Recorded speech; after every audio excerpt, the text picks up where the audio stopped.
আসসালামু আলাইকুম ওয়া রাহমাতুল্লাহি ওয়া বারাকাতুহু। সম্মানিত দর্শক, কৃষি প্ল্যাটফর্ম কুড়িগ্রামে আপনাদেরকে স্বাগতম জানাচ্ছি। আমি ইদ্রিস হোসাইন।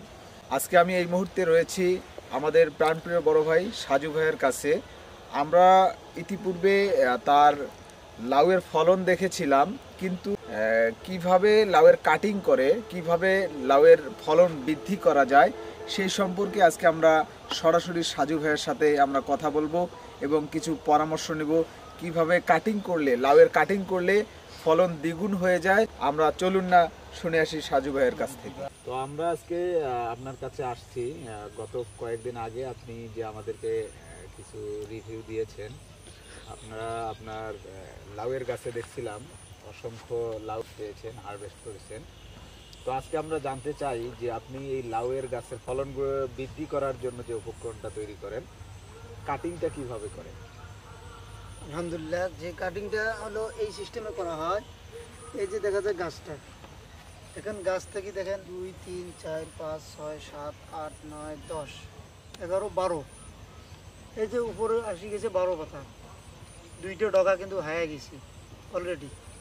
এখন এখান থেকে নিয়ে যেহেতু আমার মাছাটা একটু উঁচে, আমার কাটিংটা এই জায়গায় করার কথা ছিল, কিন্তু উঁচে হওয়ার কারণে ওখান থেকে আরও কয়েকটা আগে এসছে। এই যে দেখেন এই জায়গায় এসছে, আমি এই জায়গায় কাটিংটা করে দেবো, দিলাম কাটিংটা করে। একবার মাথাটা আপনি কাটিং করে দেবেন। এই যে দেখা যায় এই যে কাটিং করে দিলাম। তাহলে আপনি এই ডালটা কোথাও কাটবেন না, একবারে আসি কাটলাম, একবার মাথাটা কাটে দিলেন। এখন এখানে কাটার উদ্দেশ্য হলো এখানে কাটলাম।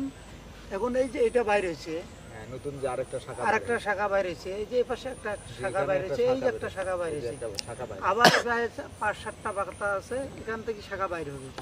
এই শাখাগুলোর মধ্যে 50% লাউ দিবে, 50% লাউ ধরবে।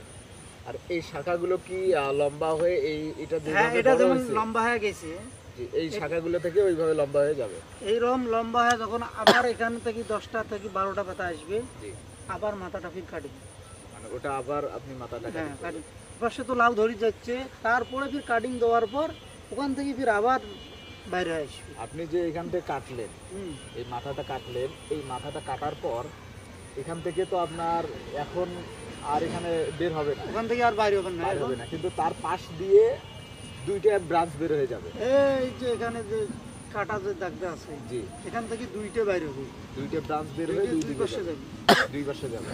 তখন এইভাবে দেখা যাবে যে আস্তে আস্তে এই জাংলিটাতে ব্যাপক হারে, মানে এই যে এই গাছটা দিয়ে এই পুরো জাংলিটা ভরপুর হয়ে যাবে। আর যখন ভরপুর হয়ে যাবে তখন এই ফলন অনেক বৃদ্ধি পাবে, কারণ প্রত্যেকটা ডগায় তো ডগায় মানে প্রতিটা মানে পাতা ওইটাই লাউ ধরবে ইনশাআল্লাহ, যদি আল্লাহ তৌফিক দেয়। তার মাঝে মাঝে ফির ওখান থেকে যে একবারে যদি খালি লাউ এসে তাহলে ফির হবে না, মাঝে মাঝে কিছু ডগা আছে ওখান থেকে পুরুষ ফুল না লাগবে, পুরুষ ফুল না হলে লাউ আটকা সম্ভব না, মানে কিছু পুরুষ ফুল রাখতে হবে। এবং কিছু দেখা যায় লাউ ধরছে অনেক, পুরুষ ফুল নাই, একটা লাউ টিকতে না। আচ্ছা, পুরুষ ফুল স্ত্রী ফুল বোঝার উপায় যেহেতু এখানে নাই, আপনার বড় গাছে আছে, বড় গাছে আছে, সে বড় গাছে সেটা দেখা যাবে।